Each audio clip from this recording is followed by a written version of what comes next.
Sesimpel itu orang Kristen mikir. Saya ketawa tapi saya ambil. Ternyata selama saya makan, saya ngebatalin buka puasa, orang Kristennya bilang begini, maaf ya mbak, saya cuma mau bilang, ternyata orang Islam itu hebat-hebat ya. Maksudnya hebat gimana bu? Ya puasanya 30 hari. Iya bu. Sekalian saya sombong dong.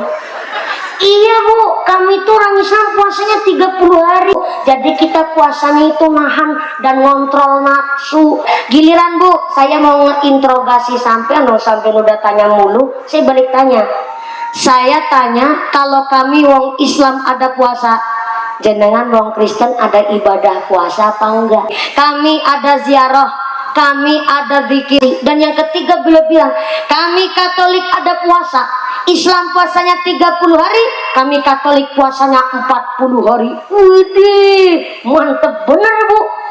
40 hari? Iya, kami puasanya Jadi saya di tahun 2017 ada satu kisah yang nanti akan saya sampaikan, saya masukin ke Tanbil Ghafilin, bahwa saya 2017 dikarantina sampai 2 bulan di Indosiar. Kenapa 2 bulan? Karena ternyata kita ceramah dikasih jatah 5 menit live di televisi. 5 menit ini pak harus ada salam mukadimah, materi, dalil, Quran dan hadis harus jelas, dan ada lawakannya 5 menit. Bayangin, akhirnya kami di karantina 2 bulan, saya belum pernah nyicipi Ramadan di rumah bagaimana rasanya. Hampir tiap tahun, tiap tahun pas Ramadan, pas lagi lombanya, akhirnya saya minta jatah cuti 5 hari sama Indosiar, dikasih, alhamdulillah. Tapi baru 2 hari di Cilacap, langsung disuruh balik ke Jakarta. Ternyata banyak syuting iklan dan lain-lain. Akhirnya mau ndak mau, saya beli tiket kereta mendadak. Karena mendadak saya berangkat dari stasiun Kroya Cilacap, saya kaget gerbong yang saya naikin kosong, belum langkah sing numpak. Nyong dewekan pak. Lah dari stasiun Kroya saya sendirian dan di gerbong itu cuma saya, tambah sombong saya pak. Tarap mangkat jadi peserta booking gerbong dewekan. Tapi ternyata wong sombong langsung diuji oleh Gusti Allah. Baru saya kemecap ngomong begitu. Stasiun Banyumas Purwokerto saya berhenti tuh kereta. Ternyata setelah berhenti tuh kereta langsung penuh gerbong yang saya naikin, dipenuhin oleh orang rombongan wong Kristen. Wong Kristen ini baru ziarah dari Goa Bunda Maria Kalibagor Banyumas. Si juga kaget pak, wong Kristen ziarah. Penuh gerbong. Ternyata gerbong yang saya naikin udah di booking sama rombongan orang Kristen dari Jakarta yang memang sengaja ziarah ke Kalibagor Banyumas. Akhirnya mau ndak mau kita berbagi tempat. 2 orang ibu-ibu depan saya, 1 orang ibu-ibu di samping saya, tapi orang Kristen semua pak. Dan saya ngobrol sampai sore, mau maghrib saya ketiduran. Saya dibangunin sama orang Kristen, mbak udah maghrib. Langsung saya melek karena saya mendadak gak bawa kurma. Akhirnya saya cuma ngebatalin puasa pakai air putih. Ternyata orang Kristennya nawarin getuk goreng Sokaraja. Habis belanja oleh-oleh dari Sokaraja buat dibawa pulang ke Jakarta, saya ditawarin tuh geduk goreng sama orang Kristen. Silakan mbak ngicipin takjil geduk goreng. Saya gak mikir tuh, mangan oraya. Saya gak kurang yakin soalnya yang nawarin orang Kristen. Tapi orang Kristennya tahu saya kurang yakin. Akhirnya orang Kristennya bilang begini, mbak tenang saja, ini getuk goreng halal. Dok saya ngobatin, orang Kristen ngerti halal bareng ya. Saya balik tanya dong, taunya halal dari mana? Lah ini kan tulisannya getuk goreng Haji Tohirin. Haji Tohirin. Ternyata orang Kristen sesimpel mikirnya, kalau yang ngebuat makanan seorang haji tentunya makanannya jadi halal. Sesimpel itu orang Kristen mikir. Saya ketawa tapi saya ambil 3 biji. Saya makan tuh buat ngormatin, dia juga udah nawarin. Ternyata selama saya makan, saya ngebatalin buka puasa, orang Kristennya bilang begini, maaf ya mbak, saya cuma mau bilang, ternyata orang Islam itu hebat-hebat ya. Maksudnya hebat gimana bu? Ya puasanya 30 hari. Iya bu. Sekalian saya sombong dong. Iya bu, kami tuh orang Islam puasanya 30 hari. Tiap harinya ya, dari subuh sampai maghrib nggak makan, nggak minum, nggak kumpul sama bojone. Gimana mau kumpul, orang saya belum payu laki. Udah yang payu laki aja tiap hari ngenyanding, nggak boleh puasa kumpul sama suami istrinya Bu. Jadi kita puasanya itu nahan dan ngontrol nafsu. Oh, berarti wong Islam itu kuat-kuat ya. Padahal kan wong Islam bentukannya kayak sampean. Maksudnya cilik ireng tonggos. Astagfirullah Bu. Yang tonggos orang Islam kebetulan saya ketemu sama sampean. Yang lain mah nggak ada yang tonggos, cuman saya kayaknya. Oh iya. Giliran Bu, saya mau ngeinterogasi sampean. Sampean udah tanya mulu, saya balik tanya. Saya tanya, kalau kami wong Islam ada puasa, jenengan wong Kristen ada ibadah puasa apa enggak? Enggak. Saya tanya sama orang Kristen, Ibu, ngapain sampai ikut mewakili ngejawab?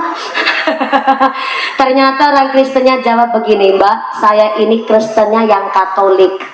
Ternyata kebetulan saya rombongan sama orang Kristen Katolik. Kata beliau, Katolik sama Protestan itu adalah, maaf ya, ibarat mungkin kayak NU sama Muhammadiyah lah begitu Pak. Tapi kalau beliau ceritanya antara Katolik sama Protestan, lebih dulu Katolik. Soalnya Protestan itu adalah satu golongan yang keluar dari Katolik, gegara nggak satu arah dengan paham Katolik. Akhirnya disebut, maaf, Kristen Protestan. Karena bermula dari protes, akhirnya disebut, maaf, Kristen Protestan. Jadi kalau ada orang Islam suka protes, namanya Islam Protestan, Pak. Emang ada orang Islam Protestan? Banyak. Kemarin kalau bulan Ramadan akhirnya saya itu punya satu aturan, saya nggak menerima jadwal pengajian, hanya beberapa saja yang saya pilih. Karena memang maaf kalau Ramadan itu saya kepingin nyicipin puasa di rumah, sampai Indosiar televisi Trans 7 Trans TV, sementara kita tolak jadwalnya. Saya kepingin nyicipi atmosfer puasa di kampung sendiri. Betul banyak orang Islam Protestan, Pak. Saya ditanya sama ibu-ibu setelah salat tarawih, saya tadarus, habis tadarus gak pulang ke rumah, tapi ngobrol sama ibu-ibu muslimat. Ada yang Islam Protestan tanya begini, mumpung nih saya mau tanya ya, mumpung ketemu sama sampean, soalnya saya bingung nih, orang wudhu, habis wudhu terus kentut, kenapa pas wudhu lagi yang dibasuh bukan bolongan entut teh? Ada Pak orang Islam model begitu, nanya bikin mumet Pak. Sampai saya malah ngebatin, iya ya, kenapa dulu saya di pondok gak tanya begituan sama kiai saya? Saya mau ngomong, ulangi pertanyaannya gimana? Kena apa wong ngentut, lebar ngentut kok wudu maning, sing dibasuh dudu bolongan entut teh. Saya ngejawab, ya Allah Bu, bisa sampai mikir tekan samono. Ya wis, karena sampean takon, untung saya lebar ngaji bab itu. Kata kiai saya di dasar kitab, al aslu lam yus'al, syariat paten gak usah dipikir mumet. Karena yang namanya wudhu itu memang aturannya yang dibasuh anggotanya udah ditetapkan. Apa dasarnya? Dulu ketika Nabi Adam alaihissalam di sorga, dijanji dan disumpah oleh Allah kalau kepingin hidup kekal di sorga, jangan sampai deket-deket dengan pohon khuldi. Deket aja jangan, apalagi sampai makan. Tapi ternyata Nabi Adam alaihissalam imannya kurang kuat, kebujuk rayu oleh setan, gak cuman makan, menek. What is a menek? Menek suara sini apa? Manek. Manjat.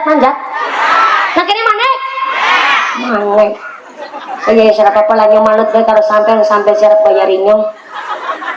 Ternyata Nabi Adam gak cuman makan buah huldi, sampai manek karo wite huldi.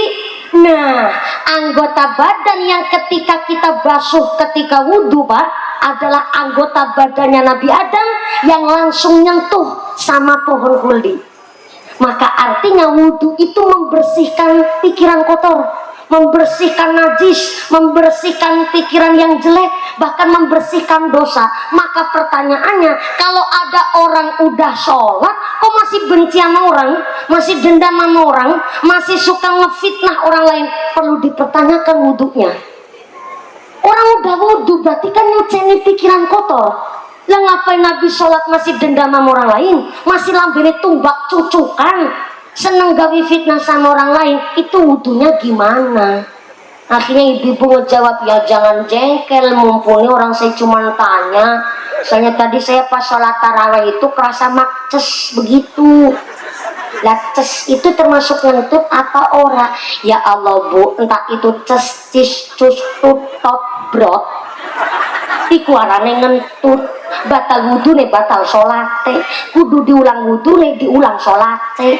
Oh, langgere nggone ces burine moni prepet-prepet. Itu tetangga saya modelnya begitu, Pak. Akhirnya saya terus pulang, tapi pulangnya saya sambil lari, Pak. Saya lari sambil bilang, iku karo apa sendean. Langsung saya balik ngomong. Itu kalau bukan nama tetangga saya nggak ngomong begitu, Pak. Jadi ada Islam Protestan juga.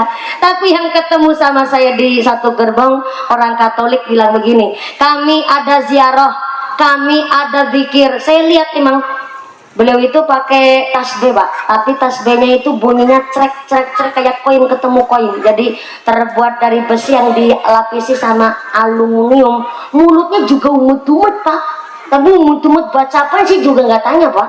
Itu kan privacy. Dan yang ketiga beliau bilang, kami Katolik ada puasa. Islam puasanya 30 hari, kami Katolik puasanya 40 hari. Widih, mantep bener, Bu. 40 hari? Iya, kami puasanya nahan nafsu. Contoh begini, Mbak, kami puasanya saya suka makan bakwan. Saking sukanya saya makan bakwan, kalau nggak makan pakai bakwan nggak bisa makan, karena bakwan adalah makanan favorit saya. Tapi berhubung saya lagi puasa, maka 40 hari saya nggak boleh makan bakwan, tapi boleh makan yang lain. Oh, begitu. Akhirnya saya terus bikin sandaan. Maaf ya Bu, saya logika yang saya tangkap, berarti saya lagi cinta sama suami saya tuh, umpama saking cintanya sama suami saya, kalau nggak hidup sama suami saya nggak bisa hidup. Orang saya demen banget sama suami saya, tapi berhubung lagi puasa 40 hari saya nggak demen sama suami saya, tapi boleh demen sama suami tetangga. Untung sandalnya nggak terbang, Pak. Jadi langsung diseneni. Nggak begitu ceritanya, beda hukum. Oh ya. Ternyata di Kristen pun ada puasa. Dan ternyata beliau pun sangat menghormati kita orang Islam yang lagi puasa. Masa sesama Islam malah nggak saling hormat, malah sengaja udut nang ngarepe umum, sampai nyedot es nang pinggir dalan.